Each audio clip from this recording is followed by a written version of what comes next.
Welcome to the Power of 10. We're glad you joined us. Before we begin, let's go over the features of the platform you're using today. On the left side is the video window. On the right of the screen, you will see two tabs, Chat and Q&A. We encourage you to be an active member in today's discussion. Use the chat window to say hello to the panel and fellow attendees. Use the Q&A window to submit your questions for the panel. If you have an interest in a question already entered, click the Upvote button. That will make the question rise in priority. Now that we've gone over the platform features, let's begin. We can do this. We can get there. It'll take some work. Let's make it happen. We never know exactly what the future holds, but at Wilson Bank & Trust, part of our mission is helping you meet your goals. Let's get together and find the solutions that can get you and your family on the road to a bright future and some of the uncertainty out of your tomorrows. Thank you, Wilson Bank. Thank you, Wilson Bank. Thank you, Wilson Bank. Thank you, Wilson Bank. Thank you, Wilson Bank. Thank you, Wilson Bank.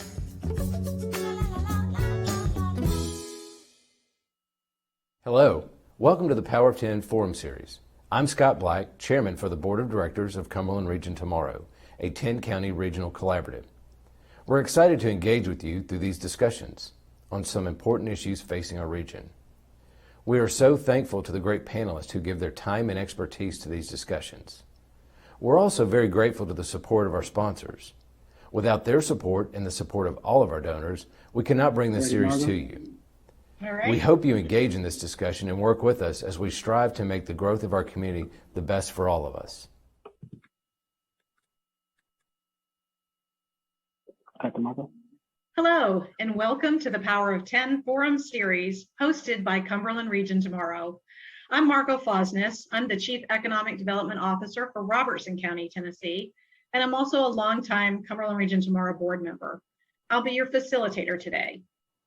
Our region has been growing rapidly, with subdivisions popping up at every turn.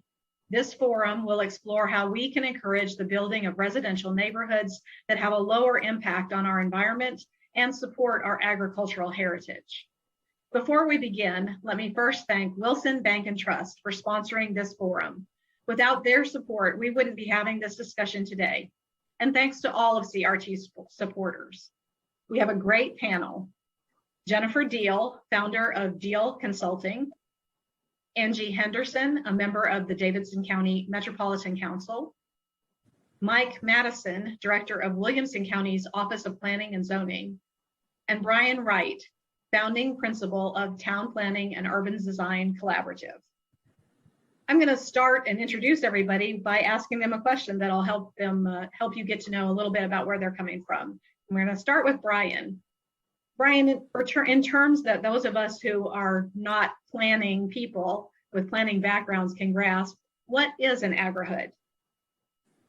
Well, thanks for the question and glad to be here. Thanks everybody for attending. From my perspective, this term Agrihood is, relatively new. I think back to one of the first projects that we did when I started my firm 17 years ago now. It was out in Colorado, and it was had agriculture all throughout, woven through it. Can you pop up an image of that plan real quick, called Cottonwood? But in that project, what we were trying to do was, it was a 277-acre farm, and they wanted to develop it, but we wanted to conserve the stream that was there, the farming heritage on the property, et cetera. And so we tried to create a system by which we would incorporate the two. At that time, there was no term Agrihood. It was just intuitive for us. We thought it would be really cool. And can you click the next image? You'll see here, all of that's not faded back is the agriculture. And so, a lot of times when I hear the term Agrihood, where you've combined development, residential development typically, and agriculture within the same project, and so that's now an Agrihood. But the term is often, we're just discussing, is nearly like a branding and marketing strategy rather than necessarily a meaningful part of the project. And in this one, we wanted to have it be really meaningful. And so the agriculture that you can see sort of woven throughout the villages and hamlets that we laid out each one of those had a different function. We recruited a CSA farm that was losing its land lease to set up. And so they were doing large scale regional agriculture for the people to get their farm shares each week. We had a sustainability and agriculture center that was incorporated into one of the nodes there. There's also a herd of elk that would winter on the property every year. And so we left the elk wintering ground open and had these little cottages that surrounded it. And so we really wanted to have conservation, agriculture woven through, but in its most general terms today, Agrihood is really development mixed with agriculture. Great, thank you. Mike, the next question is for you. How has Williamson County encouraged conservation subdivisions, and what are the key factors in making sure that your zoning supports that type of development? Yeah, well, thank you, Margot. First, let me just mention for people so they understand that my office deals with just the unincorporated portions of Williamson County. So everything that's not in one of the cities. Some of the communities that people may be familiar with include Leapers Fork, Grassland, College Grove, Triune, those areas of the county. And in terms of, how conservation subdivisions are encouraged in Williamson County, it kind of goes back to the policies that shape our planning program. Our overall development policies are very much geared toward preserving open space, protecting natural resources, and so forth. And in fact, our comprehensive land use plan, which is the chief policy document for development and growth-related topics, specifically suggests that conservation subdivisions in particular can be an effective tool for achieving that when property is developed. So it's an option available to people to utilize, and one that I think does a better job of preserving rural character. And so our comprehensive plan kind of sets the stage for that. And then our development regulations themselves are very favorable to conservation subdivisions for a number of reasons, but largely because of the fact that our regulations require a pretty significant amount of natural resource protection. So we require resources such as floodplains, steep slopes, a certain percentage of the existing tree canopy, and other natural features to be left undisturbed. And conservation subdivisions, I think, allow developers, by clustering homes in less sensitive portions of the site, to get a higher lot yield than they might otherwise be able to get with a more traditional type of development. In terms of key factors, from a zoning standpoint, I think the first thing is to make sure that conservation subdivisions are at least on a level playing field with traditional subdivisions from the standpoint of procedures. Making it just as easy in terms of the review and approval process as traditional subdivisions. And then beyond that, I think the devil's in the details, and so there's a need to craft your conservation subdivision standards so that, in terms of lot sizes, open space, et cetera, so that these kind of subdivisions make sense from a development standpoint, while, also accomplishing their purpose in terms of open space and natural resource protection. Great. Margot, Jennifer, yes. Go I ahead. have some meat to add on those bones if you want. Okay, sure. So one of the things that in addition to doing the private development work, we also work with municipalities and writing zoning ordinances and comp plans and things. And one of the things that we've learned over the years is when we are working in areas that are more rural, and there's an emphasis on rural character, or preserving agricultural heritage or whatnot. Many times the conservation subdivision ordinances in different cities around the country or different counties will just focus on the clustering aspect. And so you do get the conservation, but you really do get a subdivision with a capital S, so that the character of the ruralness of the place is not maintained in any way. And so one of the things that we always recommend is making sure that when you're putting those standards in place, that they're actually calibrated to have that rural character as part of them through design standards and other mechanisms. Most people, when they're thinking about zoning, you think about separating uses or zoning by use. We actually do zoning by character. And so it's really the only way to be able to accomplish that. But you have to be careful so that the way I like to think about it is if somebody's driving through the countryside down the scenic byway or whatnot, and they see a development over there, they're like, oh, wow, that's really cool. Look at that little place. I wonder how long that's been here, sort of timeless. It fits in the landscape. And it feels just like a naturally occurring settlement rather than just a new subdivision that's conserved some land around it. Mm-hmm. Good point. Great. Jennifer, your family farm may be the first Agrihood development in Middle Tennessee. Can you give us an idea of what that's going to look like and how it's been received by the planning and zoning officials in Dickson County? Yeah, we have about 150 acres of contiguous land. It's kind of rectilinear in shape, and it fronts Highway 96, about 300 feet or so of frontage on Highway 96. And it's a very busy traveled highway, and we are not interested in living or doing anything on that residential. So we've been looking at a spot that's about midways of the front part of the property, 15 to 20 acres, with a group who are coordinating as a co-housing group to purchase the land and then build their houses on this part of the land. Topographically, it's got south-facing slopes, which are great for design, and there's a large oak tree, nearly 200 years old, that is set on the top of the hill, which will be an anchor to the development.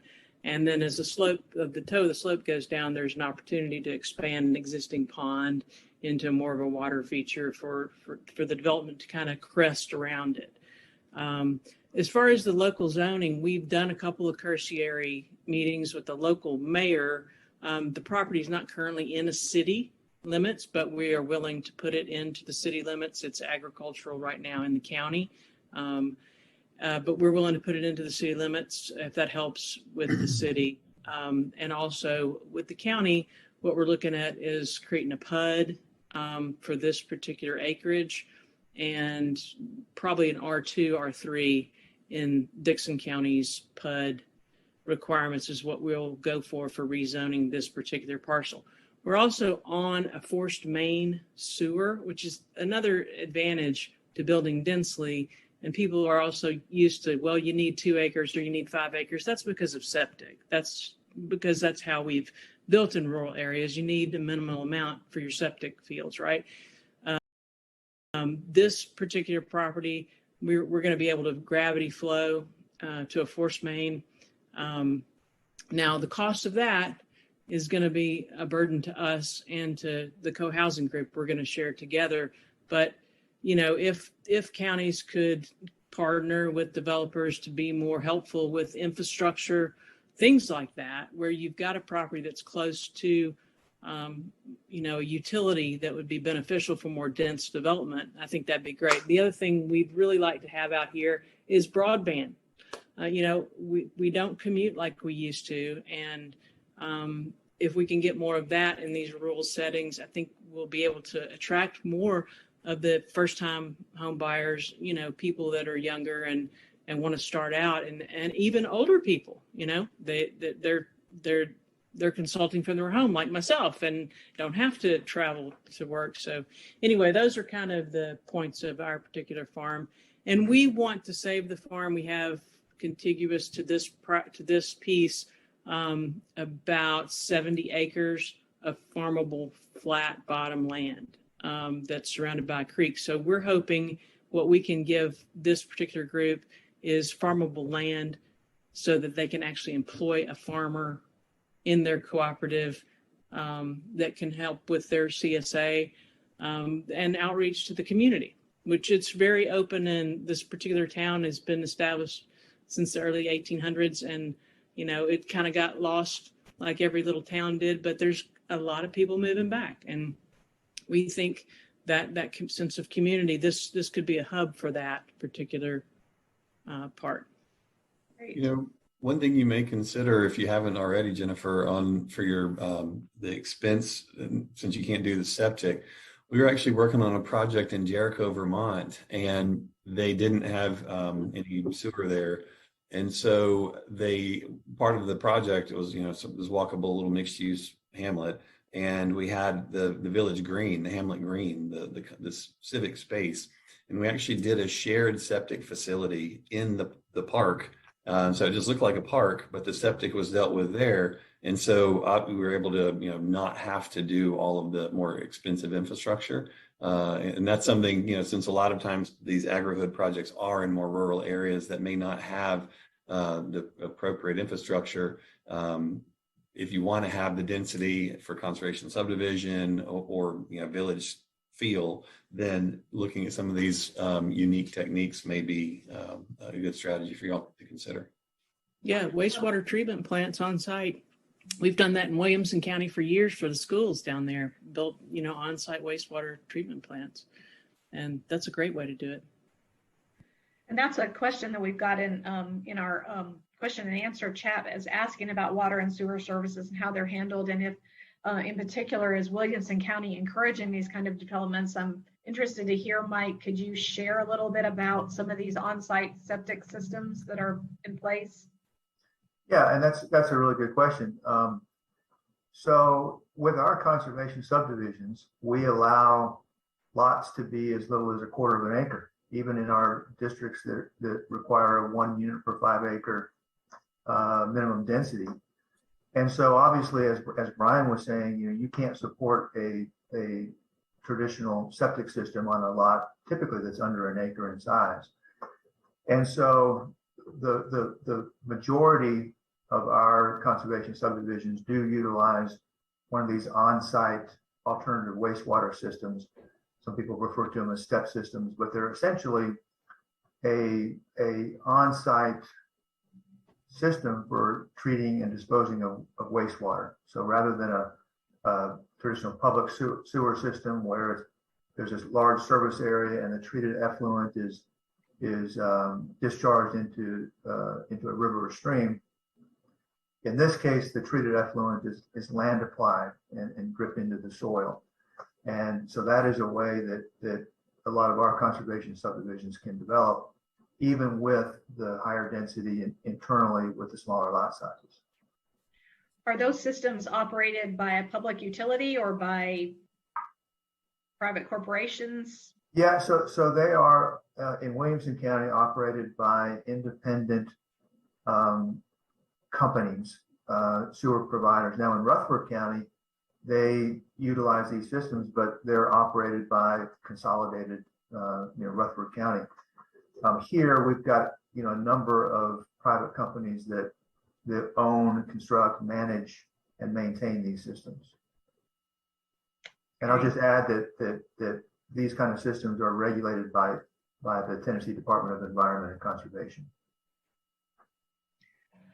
Okay, I'm going to introduce Angie Henderson, and Angie, you're coming at this from a little bit of a different perspective. Nashville wouldn't be typically associated with an agrihood, I don't think, but how can conservation developments be impactful in an urban area like Nashville? Thank you, Margot. Well, so Nashville is our nation's first city-county consolidated government. So we are 526 square miles. And we contain multitudes, as I often say. So, zoning for Nashville is a pretty unique endeavor because we have so much variation in our contexts. And I was a lead sponsor recently on our conservation subdivisions, conservation development bill that was kind of migrating our previous cluster lot option into a mandatory construct. If you have a certain amount of natural resources on your property, you now have to develop in this way and maintain those natural resources, preserve them in a ratio to the density, the clustering that you're provided. So Davidson County, Nashville, in our northwest, Whites Creek, southeast, Cane Ridge, southwest, Bellevue. My district, I serve all the city of Forest Hills, 2/3 of Oak Hill, a fair amount of Green Hills, all the way down to the Williamson County line. And so, we've got a wide variety of land use types all over the county. And so I'm really glad that we have advanced this conservation development model, because kind of, as they say, all the easy lots have kind of been developed. And so our slopes and hillsides and so forth were under a lot of pressure. So I do think it was timely. Great. Can you talk about, you mentioned that your district goes all the way down to the Williamson County line. How does that work, cooperating across county lines in a regional manner? Well, most of that cooperation has been with City of Brentwood, where we have often some very confusing, like half the strip center is in Davidson County and half is in the City of Brentwood. But further out to the west, as you kind of go down Hillsborough Pike and cross into Williamson County, we do have quite a lot of large parcels that are crossing the county line that I do get outreach from developers really just of late. And so, it's just a process of working with the developer and the appropriate authorities to kind of figure out how you're complying on both sides of things and resulting in something in that area for me, especially that preserves, areas of the Harpeth, the Little Harpeth, and some really beautiful view sheds and so forth that we have down there. So. Mike, can you add anything to that? Do planners at the county level cooperate regionally across other county lines besides this one? We do, and there's one specific example called Stevens Valley. Angie's familiar with that one, out at the end of Sneed Road before you get to Highway 100. That property straddles the Davidson-Williamson line. And there was quite a bit of coordination there, mostly from a traffic standpoint. Traffic was a key issue in that project. And so we partnered with Metro to make sure that there was one traffic scope that had to be reviewed and approved by both bodies. What we wanted to avoid was a situation where they developed one study for Metro, one study for Williamson County, and the two didn't necessarily coordinate well. So I think we were successful in that regard. And so, it depends on the circumstance and the jurisdiction, but typically we've worked very well with them. And what about cooperating between Williamson County and your incorporated cities? Do they share in these zoning regulations that encourage conservation developments? I think they do to some degree, and it depends on the municipality. I think that you all are probably familiar with the urban growth boundaries.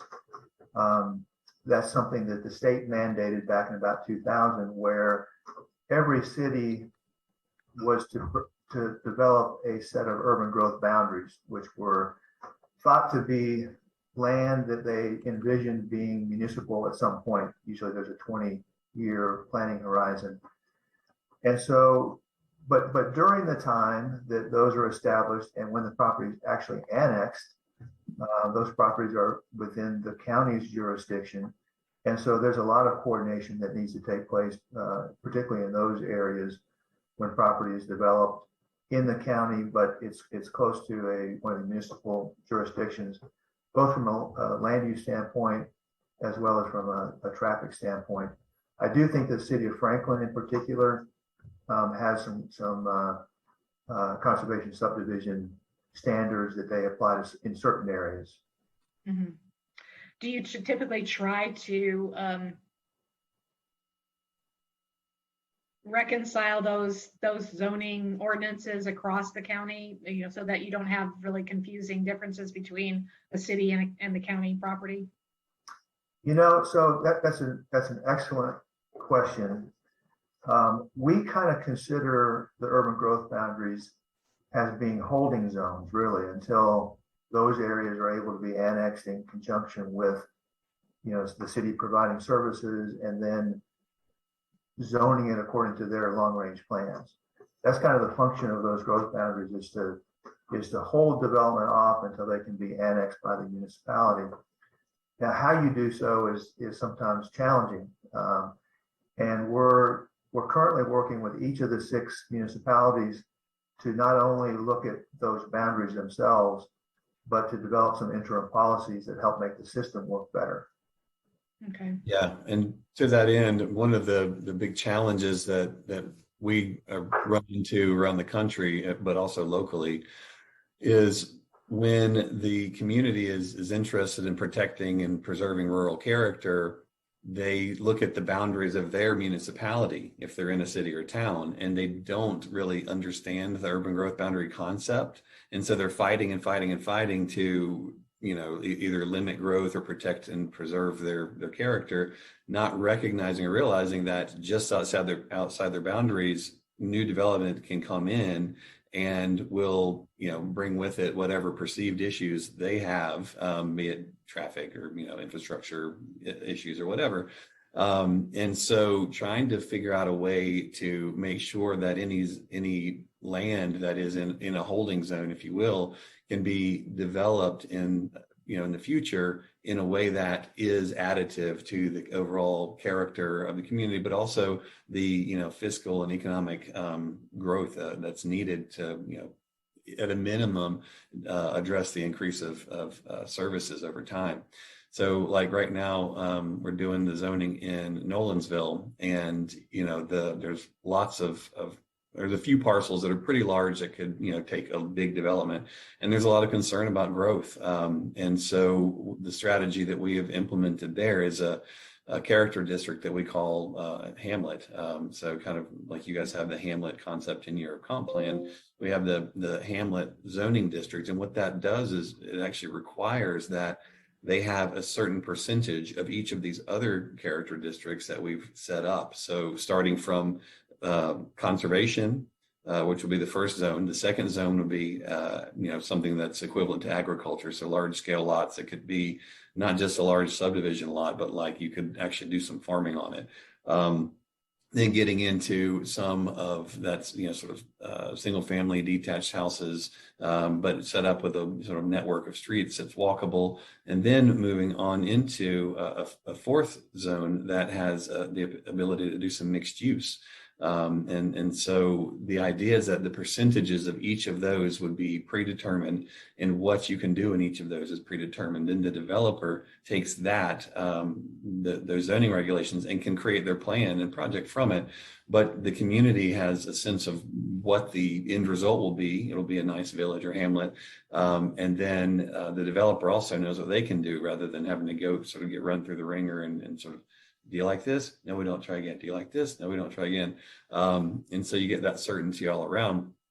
But at the end of the day, the idea of, some of the Agrihoods have commercial, and I see in the chat that one of the questions is about whether or not that complicates it, and from a zoning perspective. And when you use a strategy that I just described, it actually anticipates that there could or should be in a lot of ways, because what you want is, if you're going to have development that isn't necessarily in the center of things, that it can be as self-sufficient as possible, right? And so some of your daily needs can be met in a little neighborhood center. I think about I live in West Haven, and not an Agrihood, but it is, for all intents and purposes, self-sufficient. Our office is there, the grocery store is there, the doctor, everything you want is there. I never have to leave unless I'm going to get on an airplane or something. So it's possible to do that, and actually solve some of the issues that people are concerned about in a rural area, such as traffic or other issues. So.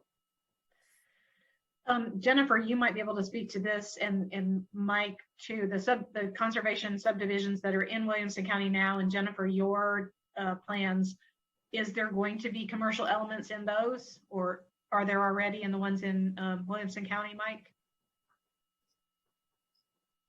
So I guess I'll answer first. Currently, our conservation subdivisions don't allow commercial uses. Now, that's something that we've thought about over the years.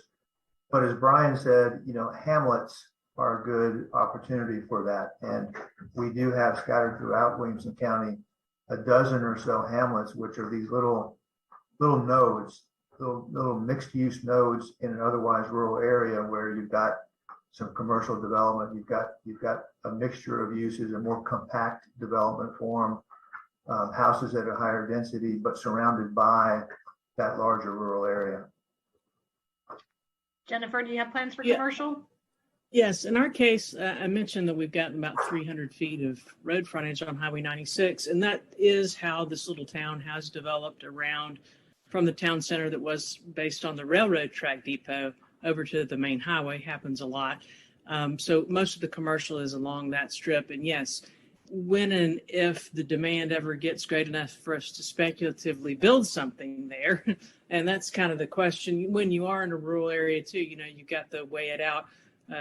Can you build it? Will they come? We have also a fantasy of having an incubator business model.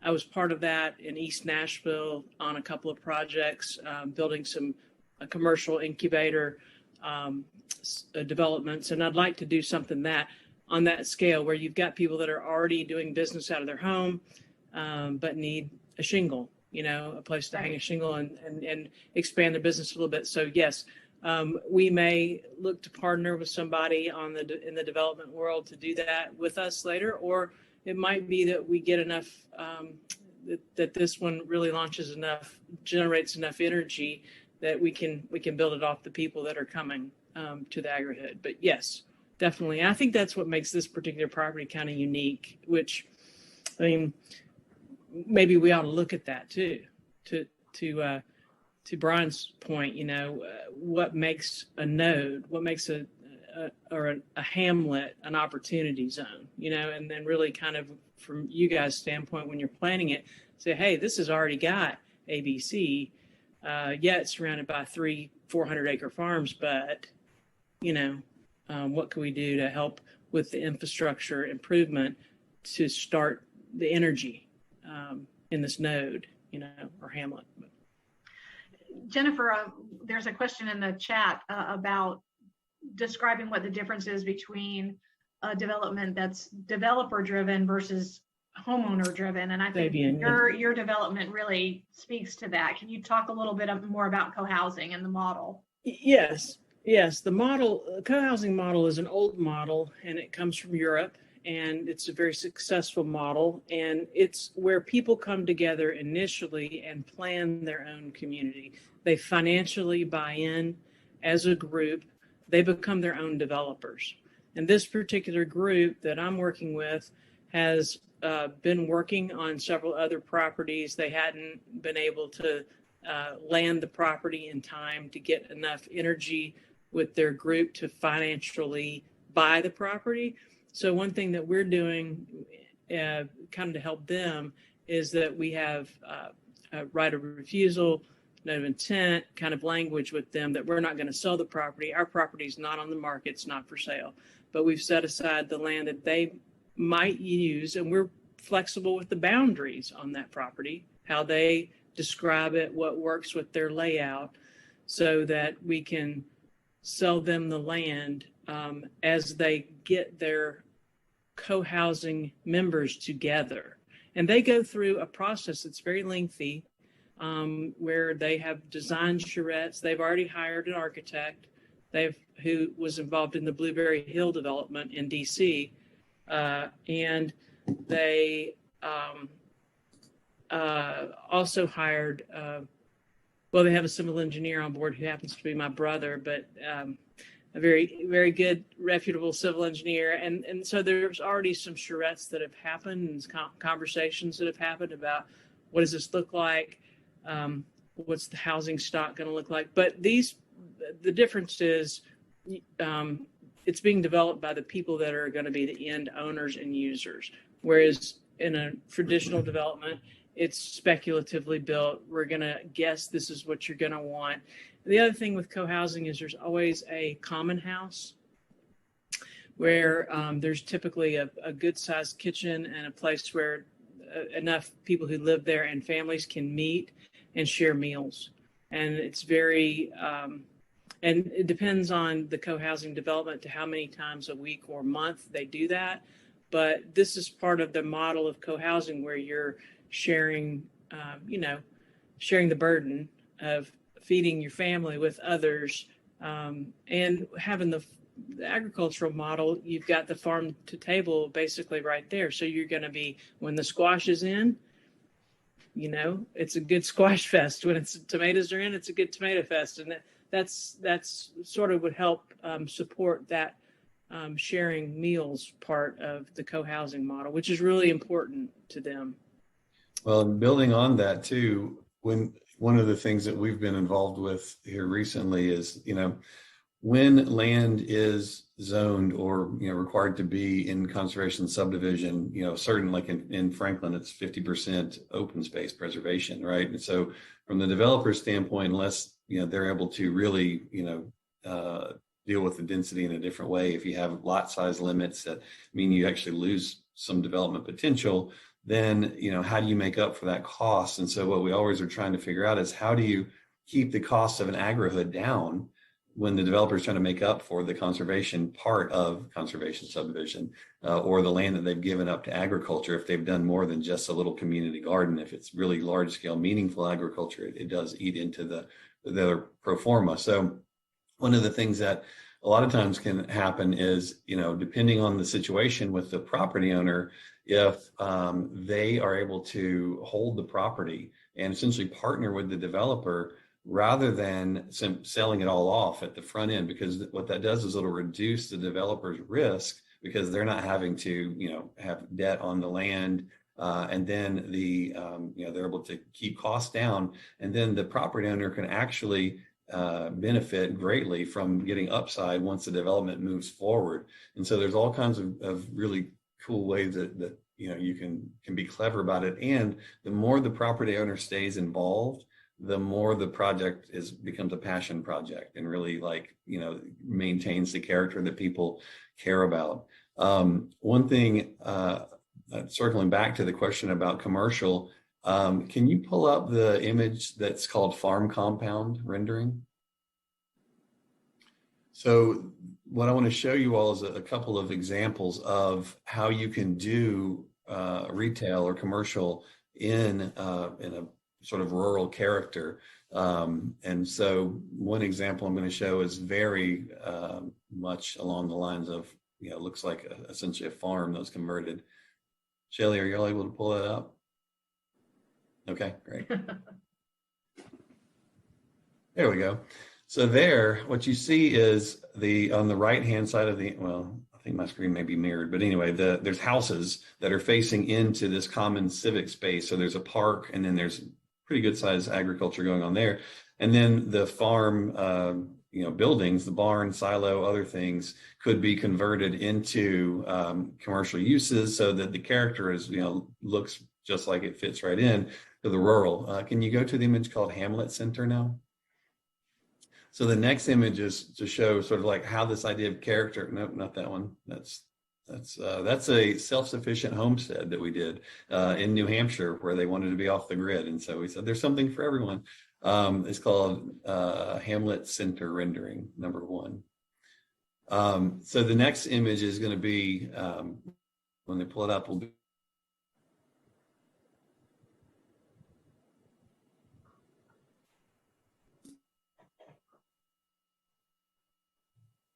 I think we've lost Brian for a second there. I think he's frozen. Be more. Can you hear me? I'm here.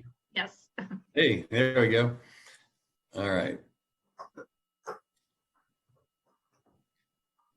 So the long and the short of it is, the reason I bring this up is to say that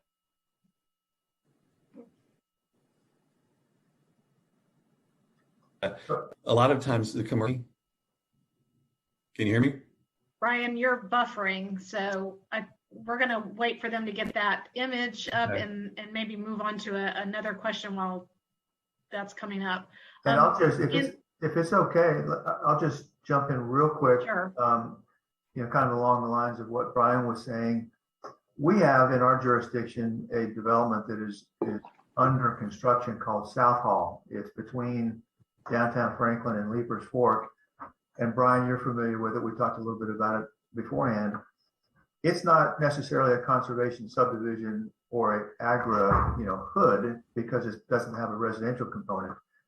But they have several hundred acres, and they're developing essentially a retreat. There will be an inn, a number of cabins for guests, as well as a commercial node at the front where they'll have retail, office, etc. And with a very, very heavy agricultural component. And so, like the image that Brian was showing, their structures are designed to look very agrarian, and it's, I think it's just a really beautiful project. A lot of the ingredients for their menu will come from the property. It's going to be kind of a mini Blackberry Farms, if you're familiar with that. Am I back? Can you hear me? You are. Okay, sorry about that. Yeah, that's a great project for sure, and it does do a good job of having that sort of agrarian character to it, even though it's a little bit different than a neighborhood. But in some ways, it's great because a lot of people are going to get to experience staying on the farm, and maybe they'll want that when they go back to their community and want to stay there. Shelley, we going to give up on that rendering, or is it going to work? There we go. All right. So you can see there, that one's much different than the one that looked like the farm, but here, it definitely has that sort of small scale village or hamlet. And the thing that's kind of neat about this, we've incorporated sustainable stormwater techniques. So you see the boardwalk and the wetlands that are there. You see, sort of alternative energy with our windmill, hopefully lighting some street lights. The community garden up front to give you the sense, right, when you come in that you're, got agriculture going on. And then you've got shops and things, and people living above these shops. And so something like this is very small scale and very rural reminiscent can help the community who may be afraid of commercial because they're envisioning like strip malls or something like that in a rural context. And so it all has to be, very thoughtful and designed to make people understand that it is rural and agricultural. Back to Angie, we have a question in the chat about transportation. I think that's really relevant to some of the neighborhoods in Nashville, but how can we incorporate transportation modes beyond cars into these hamlet type and conservation subdivisions that may be a little more disconnected from the main transportation corridors? Yeah, absolutely. I think, we often talk about how car-oriented development is just inherently not environmentally sustainable, and that the hamlet model, or having kind of a going back as we often did, that we have a lot of good development models in our past, where you had a community that was predominantly rural, but it did have its downtown general store and post office. My grandmother grew up in Williamson County, out Pinewood Road, past Leapers Fork, one of 10 children, and her dad owned a general store. And so I think it's really important. I think as an elected official, I am trying to help people kind of have conversations about mixing uses outside of kind of the traditional pattern that we're seeing now more in the urban core. There's a fair amount of acceptance for mixed use, not kind of compartmentalizing residential goes here, commercial goes there.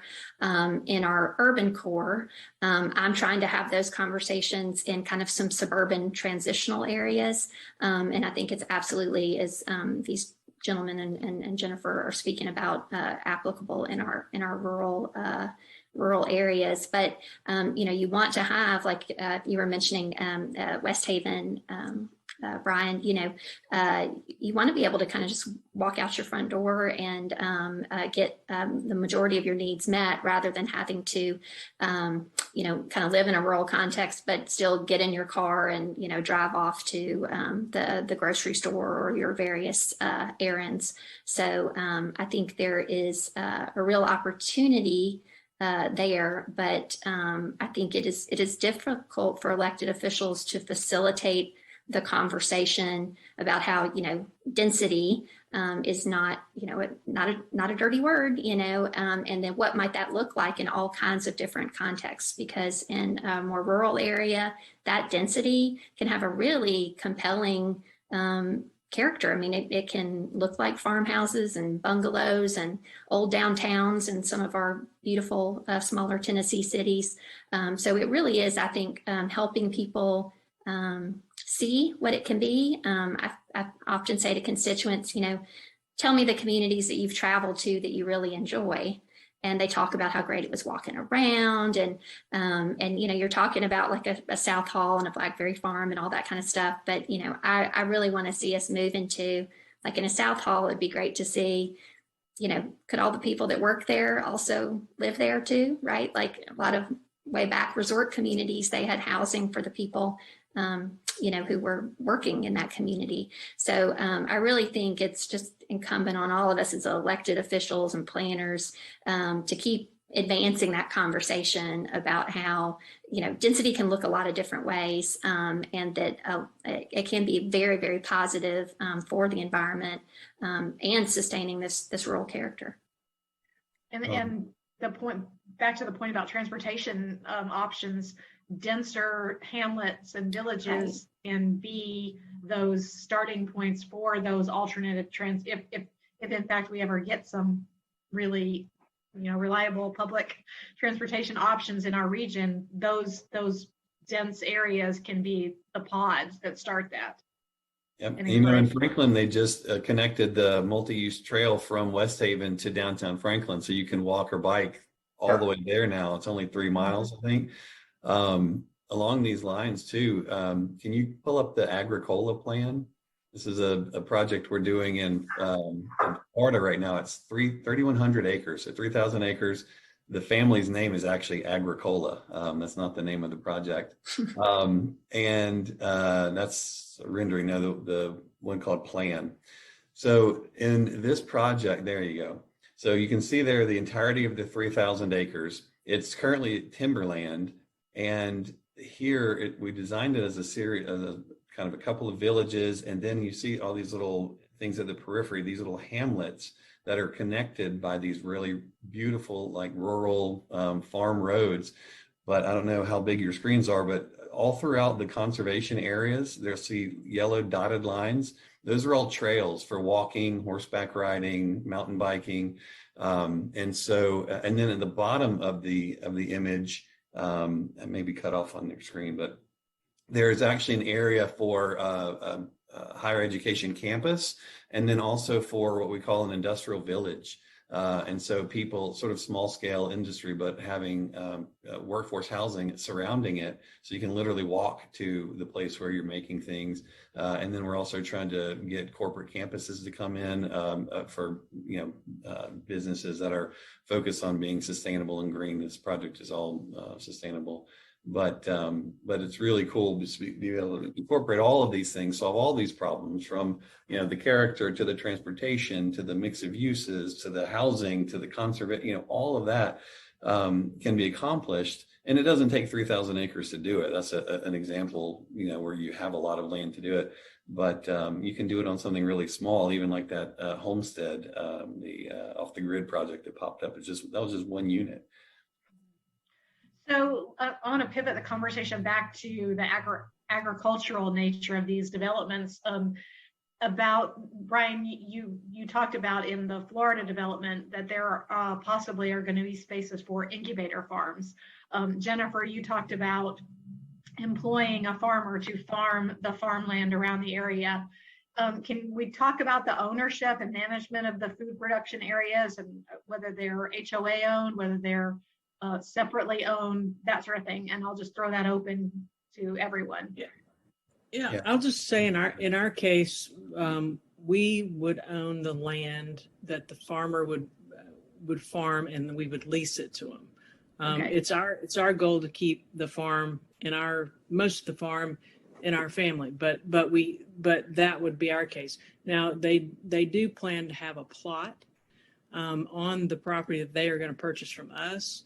And I think they're going to have a CSA, but that whole property will be owned by the HOA. So all their green space will be HOA owned, and their homes will be condoed to the land individually.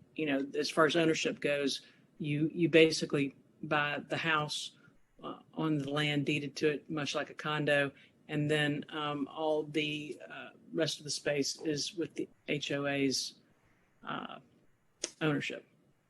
In our particular case, but I'm sure it could be very flexible. Yeah, I was just going to say there's so many ways that you can do it. In the project that I was just sharing there, we are likely going to essentially hire a farmer. Like you would have somebody who oversees the landscape and all that. So we'll have a farmer who will be essentially a staff member of the development company, and they will maintain the farms. But also to your point, Margot, about the incubator farms in Burlington, Vermont, we were doing their downtown waterfront plan, and they have 10% of the food in Burlington is grown less than a mile from their downtown. And it's in this area called the Intervale, and it was basically started to be incubator farms for people who want to get into sustainable agriculture. And so it's just been this huge success. It's an amazing sort of agricultural and farmers market kind of culture there. And so we have so much land in this project, we're not trying to develop it all. And so trying to find ways to make that available. So even like if we're going to have a CSA, we're contemplating just like making the land available. So we're reducing the cost of the farmer, because for us, the agriculture is something that is, crucial to the message of the project, but not just from branding, from a lifestyle and all of that. But there is brand benefit to it. Some people will move there just because of, they want to be surrounded by the farmland. And so if we have the amenity value of the farm, why not let the farmer share in that? And so if we have the extra land, make it available, or available at a discounted cost. So like Jennifer said, there's so many ways you can do it, but that's how we're talking about it for that project. Okay. We're getting a lot of questions, and we talked about this before the session started about affordability. And it's true, a lot of these developments look like they're pretty high end and high entry points. But it also sounds like, and Jennifer, I think your development may be hitting this on the nose, there could be an opportunity because of this density and because of shared amenities to make these developments more affordable. I'll just throw that out there to all of you to address that. Affordability is directly related to the cost of building something, and if the demand supports the $500,000 price point, that's what the developer is going to build. It's not all greed. It's about what, so we have to be open to accepting if a 900 square foot condo downtown Nashville is acceptable to live in, then a 900 square foot condoed part of an Agrihoods might be acceptable to live. So, lowering the footprint sizes, being more willing to share walls, it all adds up to driving down the cost. And I worked for a very well-known affordable housing development company here for many years, Affordable Housing Resources. And a lot of the way we did ours was our land was subsidized. Metro gave us land. We didn't have to pay for the land costs. The other thing we did was we paid for the land after we sold the house. So if you will allow a developer to do a development with that in kind back end, say, okay, we're going to let you build, but you're only going to be able to sell these for, $200,000 or $160,000 or whatever the affordable rate is, or 60% of affordable rate is for workforce housing in that area.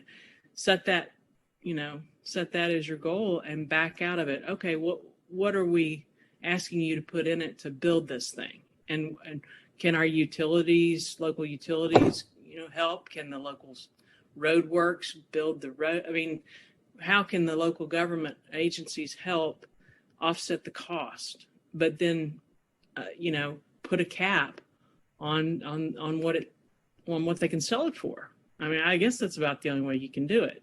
I mean, Well, and that goes back to what I was talking about in, partnering with the landowner, because we've been talking to a group right now about a project, and providing some workforce housing is one of their principles as a family. And so they want to, move the project forward and incorporate that into it. And because they are going to stay in the deal and hold on to the land, it allows the development team to be able to not worry about having to squeeze every penny out of it because they had to pay such a high price to purchase the land. The other thing is that just the sheer character and style that tends to lend itself to more agrarian and rural character tends to be more simple architecturally. And so, like, if you took the houses in West Haven, for instance, some of them are somewhat simple, but there's plenty that are pretty elaborate, and you put them next to a farm field, it might seem a little odd, even though they're nice looking houses in their own right. And so really trying to make sure that the architecture is in keeping with it, and sort of using some of those sort of lower styles, if you will, more sort of folk styles. Low country. Yeah, and you can really have that enhance agrarian look, but also keep the cost down. Project Serenbe outside of Atlanta is sort of one of the most well-known Agrihoods. They've done a great job, and they're super popular, and the prices have gone through the roof. And so they're like, okay, well, what are we going to do? And so they started putting in essentially some tiny houses. There's like a street of these tiny houses. They're beautiful. They're well done. And so the price point on those is much, much less than the other houses in the neighborhood, but they fit right in. They're gorgeous. And they also did something that you see in Europe a lot, but rarely in the US, which are 1-story row houses. So attached, townhouses attached, and they're only 1 story tall. So it's really a tiny little cottage that's just shares a wall. So there's some affordability there. Just some really cool things you can do to keep the cost down, because you don't want it to only be available to the people with, great wealth. We've got some pictures of an Agrihood that is being developed near Des Moines in Iowa called Middlebrook. It has a mixture of housing opportunities from, large estate lots to smaller homes and some apartment style houses. There's some pictures being shown right now. So I think that's an interesting point, is we need to make sure that we're not just talking about single family homes here. We're talking about townhomes, apartments, mixed use. And Angie, in Nashville, I know affordable housing has been a huge topic for a long time, but what do you see the opportunities in these kind of subdivisions for that? Well, I think part of the challenge in the conversation around the new conservation development model was, getting people comfortable with, a different kind of density.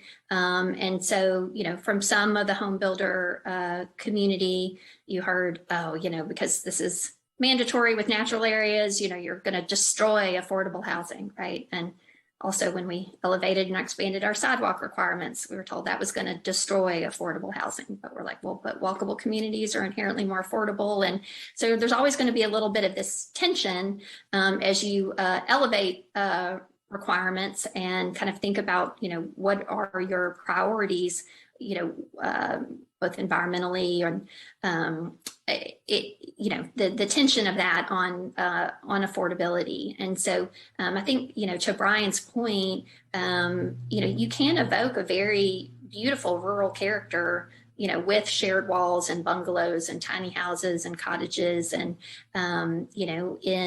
internal to Nashville on, larger lots. If we look at other cities that have had, cottage courts and things, I think, kind of buy right, go pull a permit, kind of 1 or 2 per lot, and subdivisions are kind of the predominant development models we have.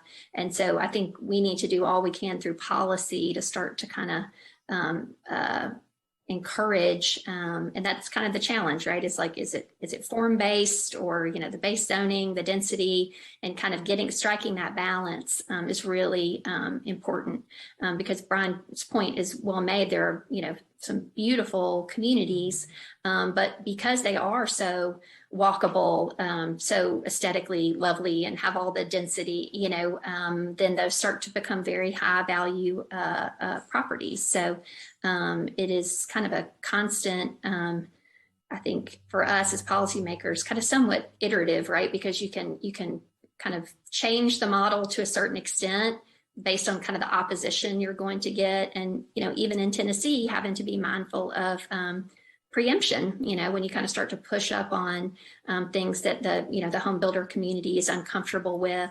And so I think it requires a real kind of level of intention to keep improving. So you can't just, think that passing one big kind of conservation development bill is going to be the be all to end all. Like, you watch and you see how that's implemented. You listen to feedback from the home builder community, you listen, and then, how might you refine that? So I think Brian's work is really interesting just to see in kind of different places. And there's really so many good models in our region now that I'm just learning of today. So I look forward to seeing how we can bring that back to the work that we're doing in Nashville. And that community. Mike, in the subdivision, conservation subdivisions in Williamson County, is there are multifamily housing, is that allowed? Not within conservation subdivisions, but while we were talking, I was thinking from a development pattern standpoint with our hamlets and villages. I'm thinking of Triune, for instance, out there, eastern part of Williamson County, where it's not one single development, but that area we anticipate developing into a fairly compact mixed-use node with a combination of, apartments, condominiums, townhomes, commercial, et cetera. And that's a fairly finite area, but big enough to where it can serve some of those needs, and then surrounded by, much more rural setting. So not within an individual conservation subdivision, but within an area of the county that can be thought of in the same way, I think. In my view, at least with our model, with land values the way they are, yeah, you can do some things like has been discussed within conservation subdivisions to help a little bit from an affordable housing standpoint, but not on a big scale. I mean, I think what you need with land values the way they are is either high density or subsidization. I mean, that's really what we need. The high density, a lot of people on this panel have espoused the benefits of high density. That doesn't necessarily happen in unincorporated Williamson County, except in areas like Triune that I mentioned, where you can deal with that on a small scale, but not on a significant regional scale, I'm afraid. Angie mentioned the community pushback in sort of as part of an iterative process, and a lot of times what we'll see is the community pushback that you get about development and character preservation, et cetera, often by some of the same people who are concerned about affordability and workforce housing. Those two things are inextricably linked, because when you're pushing that down, and you see it a lot with conservation subdivision ordinances, because a conservation subdivision is, a relatively new concept coming into an area that was zoned, with multi-acre lots typically. It's sort of like this compromise where you're okay, well, we're going to let them develop and it'll be a lot more dense than it was before. But then when you have lot sizes that, it's like a half an acre or a quarter of an acre, that's still way, way smaller than it was before, but not small enough to really get necessarily the village kind of thing going on. And so you have to be careful when you're thinking about setting up the zoning, that you aren't creating something that's neither one nor the other. And just maybe you do it, and then the first one gets built and you go, oh yeah, well, it's actually not that bad, and probably would have been better if the lots were even smaller. So we'll amend our ordinance and allow it to happen. And so that may be what you meant, Angie, in an iterative process. But I think you have to really be careful about that. So.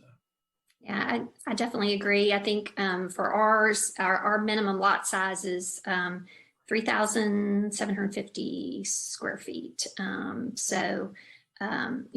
smaller minimum lot size than I guess Williamson County.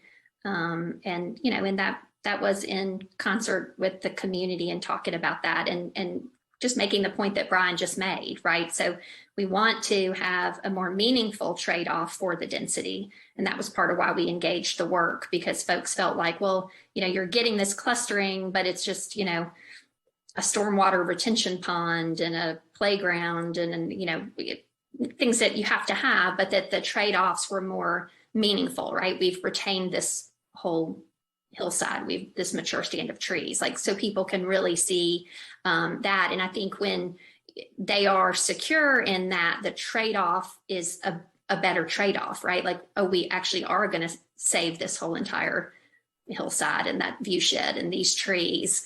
Then you can start to move people to understanding that, that we can get those lot sizes smaller because we could cluster it down here and look at all the natural area we can preserve. So. And one thing that I'll recommend to anybody who's thinking about zoning or changing their zoning or trying to create zoning to deal with this, the idea of, I just use the term lot size just because it's often thought about, but the idea of a lot size based on a square footage or an acreage is completely standard, but not relevant. And here's why.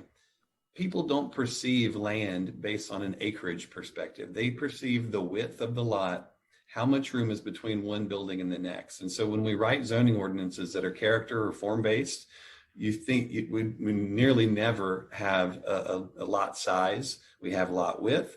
Sometimes we'll have depth, but you also don't really perceive the depth of what's behind. And so if you're focused on character, then you just need to think about, okay, if I'm driving down, walking down, riding my horse down the street, what does it look like? What does it feel like? That's what rural character is. And it's so often people just fall into the square footage and we'll do a pop quiz. We'll say, here's a picture. How many square feet is this lot? How many acres is this lot? I don't know. So we're getting close to our time limits. What I'd like to do is just ask each of the four of you to give some closing remarks. If people are interested in Agrihoods and conservation subdivisions, what's the next step? Where do they go to connect? What are some great resources? And we'll start with Brian. Great. So I think if you are curious about Agrihoods, you need to take a trip over to Serenbe for sure. It's wonderful. It's well done. It's nearby. You can drive to it. The developer there, Steve Nygren, is a pioneer in Agrihoods and passionate. And so if he's there and you can get him to spend a minute with you, he'll share all kinds of things, the challenges he faced in dealing with the unincorporated area that he was in, and then they made their own city as a result of that. And then some of the specific issues of how they dealt with some cool septic things and made those features and amenities, how they incorporated agriculture, et cetera. So I'd see Serenbe. As far as if you're wanting to understand locally, I think somebody had a question here. If property owners are getting, needing to do something, wanting to do something with their land, who do they reach out to? I'm happy to talk to anybody. If you want to shoot me an email, I can put you in contact with people that we work with, developers and others. So I'll change my name here on the screen. You can see my email address. Okay. And I'll say any closing remarks or any thoughts that you have, Mike, Jennifer, and Angie, now's the time. I'd just like to say, I think to preserve the family farm, we need to be flexible. You don't have to sell the whole kit and caboodle. Look at where you are, look at what your jurisdictional regulations are, whatever in your area. And it doesn't take that much land to do a nice little hamlet, village, really. So think about it in those terms. And if the selling of that can help you pay the taxes and, posterity, or just fix your fences or fix your road, it might be worth it just to share the land and try to preserve as much of it green as you can. You don't have to sell it all. You don't have to parcel it out and sell it in 5-acre tracts, at auction. Doesn't have to go that way. Yeah, I think that Agrihoods are a really wonderful opportunity sometimes for family farms. There's this tension sometimes here between, the desire to continue the tradition of the family farm and the realization that, hey, property values are such that I can sell for development, and that's my 401k. And so I think there's an opportunity for some people who want the best of both worlds to, it's understandable when someone wants to sell for development, but the fact that they could retain, their agricultural use of the property in an agrihood, realize the benefits of selling, but also retain that lifestyle, I think is a good opportunity for a lot of people. Angie, any thoughts? I can't add much. Everybody has shared really helpful information. I've learned a lot today. I know when we engaged with our conservation development process, we were looking to Franklin, Williamson County, peer cities. So just, from a legislative perspective, I'm Angie.Henderson at Nashville.gov. If anybody wants to get some additional technical details about our recently passed ordinance. But to your point earlier, Margot, we're back and forth across the county lines, and that's part of the mission of this group, right? So whether everybody's living at the periphery and coming into Nashville, but increasingly that's happening less, I think we all have a lot to learn from each other. And as a legislator, we're always looking to other cities. You don't have to kind of reinvent the wheel. If there's good models, no matter your size of city, you can come up with some new policy that will change your land use pattern for the better. Great. Well, thanks again to all four of you for sharing your expertise and your insights, and thanks to everyone who participated in the discussion through our chat. This webinar has been taped and will be available on the Cumberland Region Tomorrow website, possibly by the end of next week. Shelley, I think that's what she said. So if you missed it or you want to share it with someone, you can do it that way. We are continuing to host these webinars on topics of interest to our region about growth and about how we can retain the quality of life that Middle Tennessee has been known for. I also want to highlight that Cumberland Region Tomorrow will be hosting our annual Power of 10 Summit back live and in person this year on October 18th. And you can get more information about that on the Cumberland Region Tomorrow website, which I'm sure is going to be on your screen soon.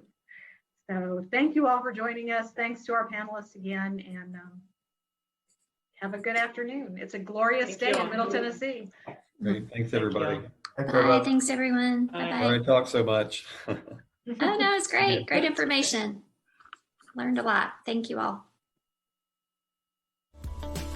Thank you for attending the Power of 10. We hope you enjoyed today's discussion. Have a great day.